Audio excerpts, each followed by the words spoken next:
अस्सलाम वालेकुम, की हाल चाल है दोस्तों? ठीक हो? एक नवे व्लॉग दे विच खुश आमदीद, वैलकम ते जी आया हूँ। हुण तुहानूं असीं दिखाने जनाब क्रिकेट गाँव दी। वो साडे गाँव दी क्रिकेट बड़ी वड्डी टीम है, वो तुहानूं दिखाने हैं। तुसीं मुलाजा भी करो, मैच होण लगा इन्हां दा, वो तुहानूं दिखाने किस तरह मैच खेलदे ने। हाँ भाई चलो टॉस करो। हाँ केड़ी टीम जित गई है? साडी टीम जित। बैटिंग पहले लैनी कि फील्डिंग? बैटिंग। चलो भाई, शाबाश भाई, शाबाश शाबाश।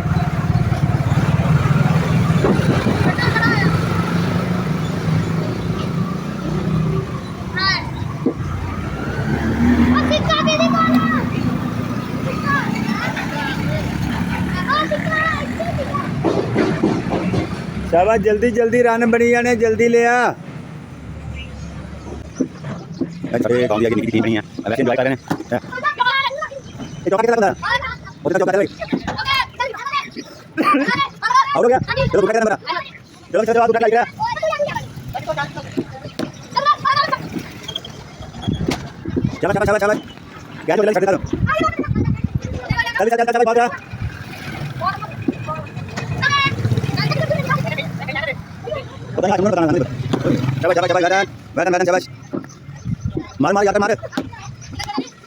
लो जी, असीं आ गए हैं मलंगा कोल चाह पीण वास्ते। इत्थे चाह कहंदे बड़े स्वादी बनदे। असीं आ गए चाह पीण वास्ते। बाबा जी तस्वीर हुण तुहाडी मुलाकात कराने हैं सरकार बाबा जी नाल भी।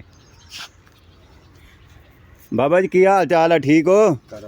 और सुनाओ, ठीक ठाक हो? शाह जी तुसीं सुनाओ की हाल चाल है तुहाडा? ठीक हो?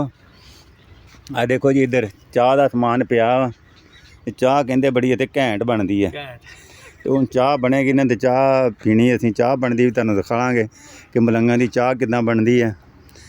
इधर मस्त दी कबर है। ਇਹ ਮਸਤ ਸੀ ਸਾਡੇ ਸ਼ਾਹ ਸਾਹਿਬ ਦੇ ਭਾਈ ਛੋਟੇ, ਇਹਨਾਂ ਦੀ ਮਸਤ ਸੀਗੇ। ਅਤੇ ਇੱਥੇ ਅਸੀਂ ਅੱਜ ਆਏ ਹਾਂ। ਅਸੀਂ ਕਿ ਚਲੋ ਚਾਹ ਪੀ ਚੱਲੀਏ ਮਲੰਗਾਂ ਕੋਲੋਂ। ਹੁਣ ਚਾਹ ਬਣਦੀ ਅਤੇ ਫਿਰ ਤੁਹਾਨੂੰ ਚਾਹ ਵੀ ਦਿਖਾਣੇ ਮਲੰਗਾਂ ਦੀ ਚਾਹ ਕਿੱਦਾਂ ਬਣਦੀ ਹੈ।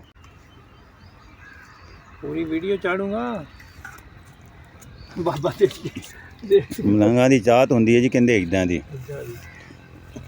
ਇਹ ਅਜੇ ਇਹਨੂੰ ਨਾ ਸਹੀ ਕੱਢਣਾ ਵਾ, ਇਹਨੇ कड़ी नहीं अजे। चाह पियोगे तो पता लगेगा। हाँ चाह पियोगे बाबा जी कहते चाह पियोगे तो पता लगेगी। हाँ फिर पता लगना। बाबा जी कहते जे तैयार होण दिओ। हुण लगे बाबा जी तीली लाण ते अग बलेगी ना ते जरा कड़ेगी ते फिर बाबा जी कहते तुहानूं पता लगेगा चाह हुंदी की है। चाहां तुसीं घरां दियां भी पीतीआं कहंदे ते इह भी चाह पियोगे तो पता लग जाएगा। ਇਹ ਇੱਥੇ ਦੁਪਹਿਰ ਨੂੰ ਇਕੱਠੇ ਹੁੰਦੇ ਮਲੰਗ। ਅੱਜ ਤੇ ਸ਼ਾਹ ਸਾਹਿਬ ਵੀ ਇੱਥੇ ਆਉਂਦੇ ਹਾਜ਼ਰੀ ਦੇਣ ਵਾਸਤੇ। ਬੂਟੀ ਪੀਣ ਵਾਲੇ ਨਹੀਂ ਮਲੰਗ। ਨਹੀਂ ਇੱਥੇ ਬੂਟੀ ਬਾਟੀ ਪੀਣ ਵਾਲੇ ਹੈ ਨਹੀਂ, ਕਿ ਚਾਹ ਪੀਣ ਵਾਲੇ ਹੀ ਆ। ਬੂਟੀ ਬਾਟੀ ਵਾਲਿਆਂ ਦੇ ਅਸੀਂ ਸਖਤ ਖਿਲਾਫ ਹਾਂ। ਬੂਟੀ ਛੁੱਟੀ ਅਸੀਂ ਆਪ ਵੀ ਨਹੀਂ ਪੀਂਦੇ ਅਤੇ ਦੂਸਰਿਆਂ ਨੂੰ ਵੀ ਨਹੀਂ ਪੀਣ ਦਿੰਦੇ। ਸਿਰਫ ਚਾਹ ਹੀ ਹੈ। ਚਾਹ ਦਾ ਜਿਹੜਾ ਨਸ਼ਾ ਜਿਹੜਾ ਹੈ ਨਾ, ਇਹ ਇੱਕ ਆਪਣਾ ਹੀ ਨਸ਼ਾ ਕਹਿੰਦੇ। ਬਾਬਾ ਜੀ ਹੈ ਮਾਚਿਸ ਕਿ ਦਈਏ ਲੈਟਰ? ਸਭ ਕੁਛ ਹੀ ਹੈਗਾ। ਬਾਬਾ ਜੀ ਕਹਿੰਦੇ ਹੈਗਾ ਸਾਰਾ ਕੁਛ। ਤੇ ਬਾਬਾ ਜੀ ਹੁਣ ਅੱਗ ਬਾਲ ਲੈਣ ਤੇ ਫਿਰ ਜਨਾਬ ਫਿਰ ਜੀ ਚਾਹ ਹੋ ਗਈ ਤਿਆਰ। ਤੇ ਬਾਬਾ ਜੀ ਚਾਹ ਜਿਹੜੀ ਨਾ ਪਿਆਲੀਆਂ 'ਚ ਪਾਣ ਡਏ ਆ। ਚਾਹ ਹੁੰਦੇ ਨੇ ਚੈੱਕ ਕਰਨੇ ਆ ਚਾਹ ਕੈਸੀ ਬਣੀ ਹੈ। ਦੇਖੋ ਨਾ ਬਾਬਾ ਜੀ ਚਾਹ ਤਿਆਰ ਕਰ ਬੈਠੇ ਆ, ਪਿਆਲੀਆਂ 'ਚ ਦਿੱਤੀ ਹੈ ਪਾ। ਇਹ ਜੋ ਮਲੰਗਾਂ ਦੀ ਚਾਹ ਦੇ ਨਾਲ, ਠੀਕ ਹੈ ਨਾ। ਚਾਹਾਂ ਤੁਸੀਂ ਬੜੀਆਂ ਪੀਤੀਆਂ ਹੋਣੀਆਂ ਵਾ, ਪਰ ਕਦੀ ਮਲੰਗਾਂ ਦੀ ਚਾਹ ਪੀ ਕੇ ਦੇਖੋ ਨਾ ਤੇ ਫਿਰ ਤੁਹਾਨੂੰ ਪਤਾ ਲੱਗੇ ਚਾਹ ਕੀ ਵੀ ਚਾਹ ਕੀ ਹੁੰਦੀ ਹੈ ਤੇ ਚਾਹ ਕਿਹਨੂੰ ਕਹਿੰਦੇ ਆ। ਹਾਂ ਚਾਹ ਪੀ ਲਓ। ਆ ਜਾਓ ਬਾਬਾ ਜੀ। ਆਲੋ ਜੀ ਬਾਬਾ ਜੀ ਚਾਹ ਗਈ ਆ। ਅਸੀਂ ਤੇ ਲੱਗੇ ਚਾਹ ਪੀਣ। ਦਾੜੀ ਅੱਡੇ ਤੇ ਬਾਬਾ ਜੀ ਅੱਡੇ ਦੀ ਦਾੜੀ ਹੈ ਕਾਲੀ। ਚਾਹ ਬਣ ਕੇ ਆ ਗਈ ਹੈ। ਚਾਹ ਚੰਗੀ ਚੱਸ ਵਾਲੀ ਚਾਹ ਆ। ਕਦੀ ਤੁਸੀਂ ਵੀ ਪੀਣੀ ਹੋਵੇ ਤਾਂ ਮਲੰਗਾਂ ਕੋਲੋਂ ਚਾਹ ਪੀ ਕੇ ਦੇਖੋ, ਠੀਕ ਹੈ ਨਾ।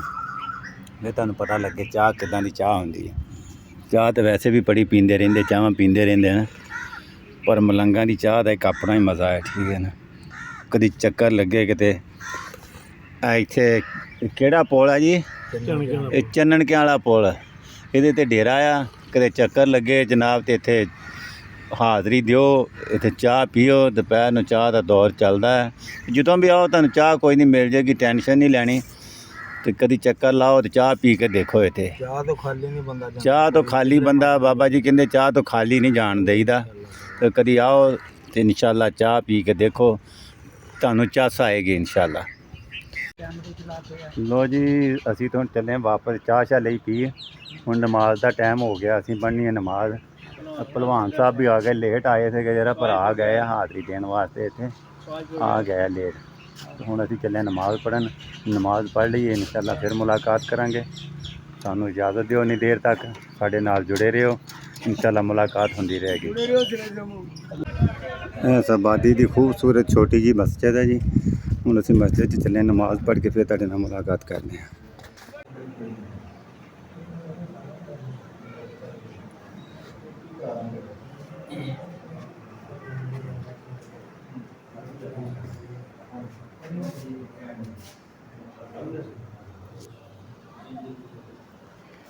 जी जो मस्जिद आपके सामने नज़र आ रही है ना, अंदर से भी आपको दिखाई है, बहुत खूबसूरत मस्जिद है माशाल्लाह बनाई हुई है।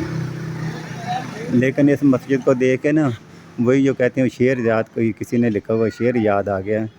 मस्जिद तो बना दी पल भर में ईमान की हरारत वालों ने, दिल अपना पराना पापी है, बरसों में नमाजी बन ना सका, एक इमाम था और एक नमाजी था। ये शायद हमारा अलमिया है हमारे मुसलमानों का। तो मस्जिद तो हम बना लेते हैं लेकिन नमाजी नहीं होते हैं। अल्लाह पाक हमें 5 वक्त की नमाज अदा करने की तौफीक अता फरमाए। इन लोगों को भी तकरीबन 100 घरों की आबादी होगी लेकिन नमाजी एक है जी। फुल इंजॉय हो रहा, फुल इंजॉय। चल मार मार टोपी मार मार। देखो ना, नाले छावे नहाउण दा अपना ही मज़ा है। देखो इंजॉय हो रहा, फुल इंजॉय। आए भाई साहब इंजॉय करके बाहर निकल आए हैं ते इंजॉय करदा पिया। देखो शाबाश शाबाश, ठीक खिंच के रख, काम खिंच के। देखो ना सने कपड़े इंजॉय करते हड़े हैं। इतों नहा के फिर छाला बस। अल्लाह अल्लाह खैर तला फिर फुल इंजॉय। ये गर्मियां का तोड़ यही है, सारिया गर्मियां यही मौजां लगियां रहनियां इत्थे। नहाता नहा के तो फिर छावें बह गए। आ मंजा भी आया इधर, आ देखो इधर लो जी। साढ़े अल तो मौसम हो गया सुहाना, बदल होए, हवा बहुत तेज़ चल रही है। इंजॉय वास्ते तो मौसम हैगा बहुत अच्छा, लेकिन जिमीदारां वास्ते मौसम अच्छा नहीं है, क्योंकि बाहर कणकां बहुत सारियां पईयां, अजे फसलां बहुत सारियां इस तरह पईयां संभालण वालियां आ। तो इस वास्ते ना तो काम हो सकता इहो जे मौसम दे विच। बस अल्लाह ताला अगे दुआ करो कि अल्लाह पाक अपनी रहमत ही करे, अपना करम करे, अपना फजल करे। अल्लाह पाक सारियां दियां फसलां जिहड़ियां बाकी घर पहुँचाए। अल्लाह पाक अगे दुआ करनी चाहिए है। लेकिन मौसम देखने वास्ते तो बहुत सुहाना है, क्योंकि मौसम ठंडा हो गया, गर्मी का जोर टुटिया पिया ठंड की वजह नाल, बाहर मौसम की वजह नाल। लेकिन जिमीदारां वास्ते परेशानी बनी है। अल्लाह पाक करम फरमाए, अपना रहम फरमाए। मेरे वालों इस व्लॉग दे विच अल्लाह हाफिज़। अगले व्लॉग दे विच इंशाअल्लाह मुलाकात होएगी। अगर मेरा व्लॉग अच्छा लगे तो बराए मेहरबानी इनू लाइक भी करया करो, सब्सक्राइब भी करया करो, तो शेयर भी करया करो, तो कमेंट्स भी करया करो। अजान शुरू हो गई है, मैं नमाज भी पढ़नी। मेरे वालों अल्लाह हाफिज़।